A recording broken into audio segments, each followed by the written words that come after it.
Assalamualaikum warahmatullahi wabarakatuh. Ke segmen 3 kali ini. Tadi terputus karena ada gangguan.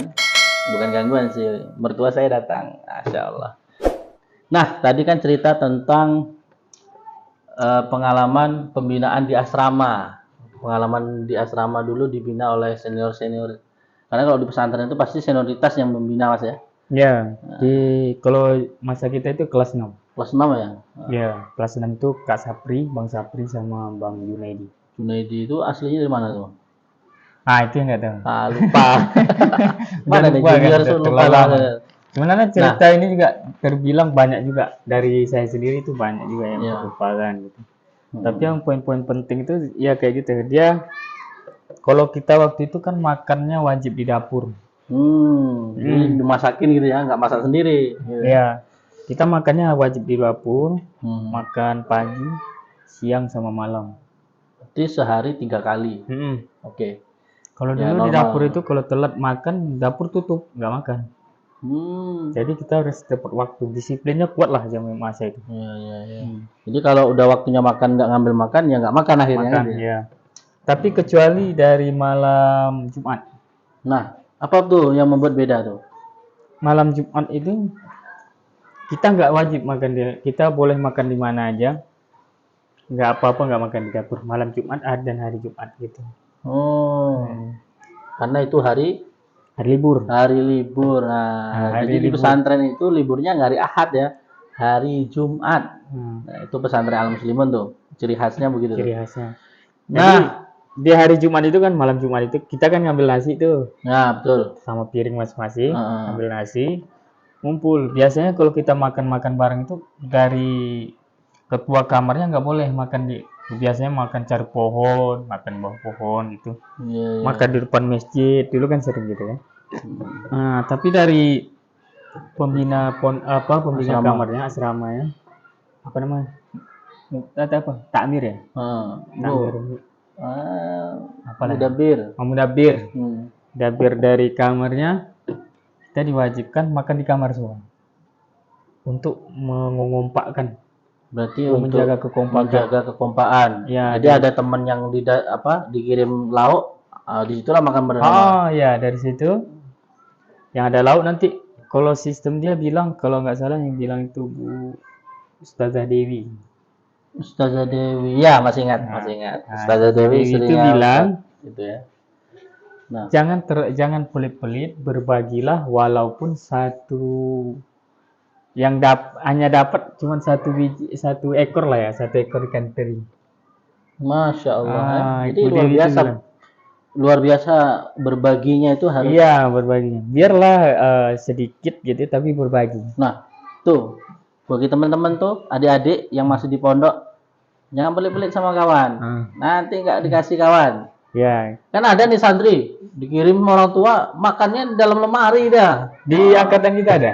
Ada juga ya. Ada juga kayak gitu. Dia kalau dibilang dia pelit sampai teman dia waktu itu satu SD gitu. Mohon sama dia minta gitu. Minta lauk. Habis. Sampai kita lihat itu lauknya itu sampai berjamur gitu. Waduh, dibuang. Akhirnya mubazir ya. Ya, akhirnya mubazir. Tapi dia setiap minggu datang, kiriman datang. Ada juga yang kayak gitu. Tapi ada yang baiknya itu melampaui. Nah, jadi ada yang pelit, ada yang melampaui. Iya, gitu. Memang biasanya karakternya masing-masing ya. Kalau yang baik ini memang mungkin dari orang tuanya ya. Dari orang tuanya itu kalau kita dulu itu khas tembilahan itu. Wah, lauk khas tembilahan itu ikan teri sama tempe ya. Sambal. Tapi nggak pedas gitu kan. Manis-manis gitu. Manis-manis pedas gitu. Orang tembilan yang banyak di sana itu orang Jawa kan. Iya, Jawa. Itu khas itu karena kalau dari dia itu udah ada bungkus-bungkus kecilnya gitu. Jadi dibungkusi sama orang tuanya ya. Bungkus kecil sama orang tuanya. Jadi tinggal bagi satu-satu aja. Wah, tinggal bagi-bagi satu-satu gitu. Jadi kekompakan kita waktu kelas 6 itu, kan kita kompak tuh dari kelas 4, 5, 6. Itu udah dijalin dari awal-awal masuk pondok itu. Karena pembinaan dari ketua kamar yang di kelas 1 2 itu sudah membuat chemistry di antara tambah sama lagi teman. motivasi kita di kelas itu dinasihatin Bu Dewi tadi, Ustazah Dewi itu, Masya Allah. dengan kata berbagilah sama tetangga, teman, walaupun itu dikit gitu. Jadi pernah nggak di pondok itu sampai nggak makan? Kalau dibilang sampai nggak makan nggak pernah. Jadi Kalau makan itu kita kan yang bermasalah di pondok kalau waktu itu ya, yang jadi masalah itu cuma lauk. lauk ya. Ya nasi sepuasnya, tetap nasi itu sepuasnya. Jadi boleh ngambil banyak-banyak. Boleh ngambil banyak-banyak, tapi kalau lauk tetap diatur Dijatah, pembagiannya, ya? dijatah pembagiannya. Zaman itu nasi itu masih bebas ya. Iya. Karena mungkin santrinya masih sedikit ya. Ya, terbilang ya. Ya, masih sekitar 300-an lah waktu itu. Zaman saya itu 300. Nah, itulah kegiatan di pesantren yang perlu teman-teman sekalian ambil manfaatnya. Di antaranya berbagi, karena berbagi itu tidak akan mengurangi rezeki kita. Itu yang pertama kan. Nah, selain itu ada nggak? Kalau di pesantren itu kan kita jenuh kadang-kadang kan. Di sana itu mungkin bagi teman-teman yang mau masuk pesantren ini kan bertanya-tanya, apa sih kegiatan aja di pesantren tuh? Kalau dibilang jenuh enggak, tapi kalau dibilang capek ya. Oh, berarti kalau dibilang capek berarti kegiatannya padat gitu ya? Iya, padat. Masya Allah. Kalau dibilang jenuh enggak pernah jenuh. Karena dia kita full. Itu dari Kenapa pagi, dibilang full ya? Pagi. Bangun jam berapa tuh? Kalau jamnya kan waktu, pokoknya hitungannya 20 menit sebelum subuh ya. Sebelum subuh itu, hitungannya 20 menit. Karena subuh ini kan tidak mengikuti waktu. Ya, berarti 20 menit sebelum azan subuh itu 20 harus menit sudah bangun. sebelum azan subuh siap-siap. 5 menit sebelum azan semua kita itu udah wajib di masjid. Di masjid ya. Zaman itu ya. Iya, zaman berarti itu. Memang kaderisasinya tuh sangat disiplin betul. Disiplin ya. Bahkan kita ada teman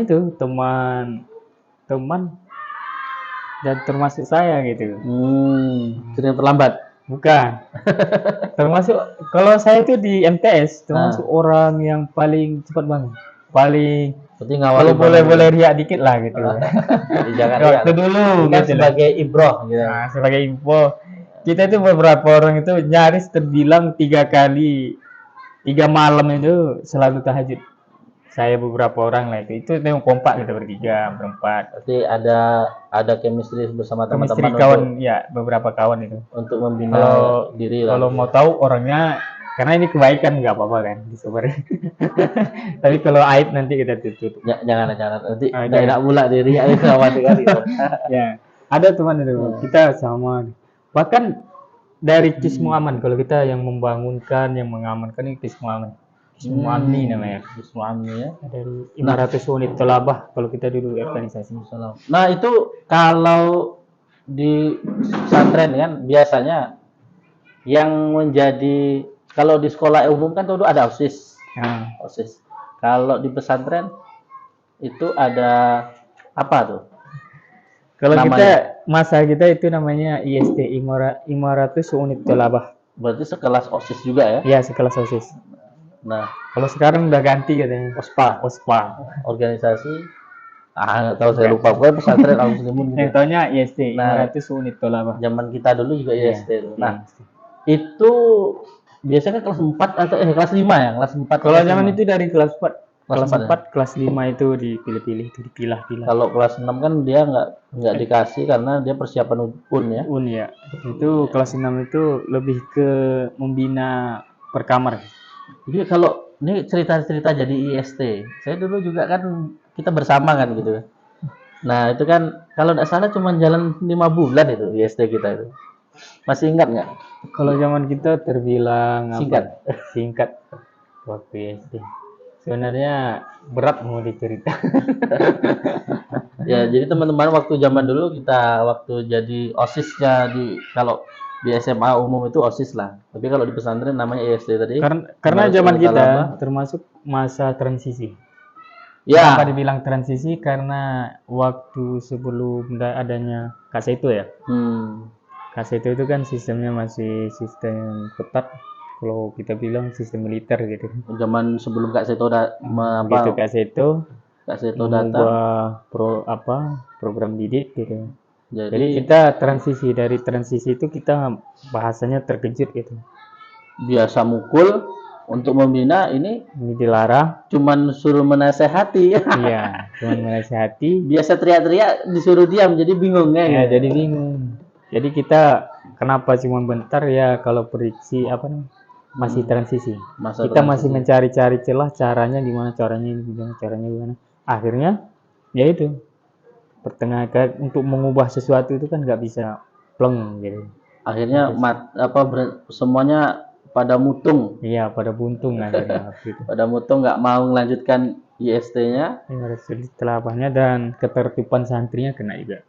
Akhirnya semuanya kacau ya zaman itu. Zaman itu ya kacaunya masih terbina, cuman untuk kedisiplinan di masjidnya ada terlambat karena itu tadi kita hanya sebatas menasehati. Iya. Tidak boleh memukul. Sebelum ada kaseto kita boleh pukul kan gitu. Iya, boleh mukul. Karena itu kebiasaan di pesantren itu kan hukumannya itu kalau ndak push up dipukul pakai sejadah, kalau ndak ya pakai rotan. Itu zaman dulu. Tapi ya, saya rasakan itu lebih efektif ya? Lebih efektif lah kalau zaman kita dulu. Tapi sebenarnya kalau terbilang efektif juga itu kan pergantian zaman tuh. Kalau sekarang mungkin udah enggak. Kita harus transisi juga, ikut perkembangan. Sekarang gimana? Tapi sekarang udah banyak programnya kan, gimana. Tapi kalau yang Mas Arif rasakan lah, ketika zaman dulu kita masih dipukul, dibina gitu kan, ibaratnya ditertibkan dengan semi militer lah gitu kan, dengan perbandingan anak zaman sekarang, itu hasil dari pendidikannya tuh kira-kira perbandingannya tuh gimana? Kalau menurut saya kayaknya lebih keren zaman dulu karena bahasa itu tertib kan gitu. Kalau dulu perbandingan yang terlihat itu akhlak. Iya, dengan adab. Kalau dengan waktu militer itu kita masih menjaga adab, akhlak gitu. Kalau sekarang kan sopan santun itu udah mulai berkurang. Iya, mulai berkurang. Karena senioritasnya juga sebagian kurang beradab, kurang berakhlak. Jadi ngasih contoh terbaik kepada junior-junior itu kurang gitu ya. Iya. Ada namanya kemarin kakak kelas itu, kalau dia terbilang baik, kurang baik sih. Enggak sifatnya, tapi dia kesifat nggak baiknya itu nggak kelihatan sama adik-adiknya gitu. Berarti tersembunyi. Maksudnya berbuat baiknya itu masih ditutup-tutupi dengan buat baik dia. Mungkin buat buruk dia tuh masih tertutup dengan. Kalau sekarang itu sudah terbuka semua. Iya, semua terbuka keburukan yang senior. Tapi kalau cerita nakal-nakalnya pesantren dulu, saya mau ketawa juga itu. Saya pernah satu malam itu, waktu itu saya lagi gosok setrika kan, nyetrika tuh. Mungkin pernah saya ceritakan ke Mas Arif juga. Jadi ada senior kita itu, dia habis dari luar lompat pagar kan, masuk ke asrama, lewat jendela belakang, naik. Itu jatuh dari plafon, ngantam lemari lagi. Wah, itu saya mau ketawa itu, tapi saya takut karena itu senior kan. Kalau kita ketawa, kita yang dilempang sama dia. Masya Allah, itu sampai saya masih ingat tuh. Bir siapa itu, tapi saya nggak mau cerita ya. Kelas 4 ya, atas 1 SMA. Waktu itu saya kelas 4. Nah, karena beliau kelas 6 tuh. Ya, karena saya waktu itu udah jadi ketua kamar. Saya masih anggota karena kan saya pindah. Oh iya, takhusus. Kalau zaman itu takhusus itu dulu saya SMP itu suka tawuran kalau di sini kan. Zaman kami itu masih suka tawuran. Masuk ke pesantren diajak juga. Ada kawan-kawan yang enggak, terutama dari beberapa teman-teman dari Pekanbaru nih pernah ngompasi saya juga tuh di awal-awal. Iya. Itu saya mau ajak bergulat itu waktu itu kan. Sama ini ya, pasrah. Kedua pasrah. Itu cerita-cerita kenakalan di pondok. Tapi menurut saya itu ya namanya masih di pondok itu kegiatan. Kenakalan bisa dikontrol lah, biasa nakalan anak muda gitu. Baik, cukup sekian dulu. Nanti kita melanjut ke segmen berikutnya. Assalamualaikum warahmatullahi wabarakatuh.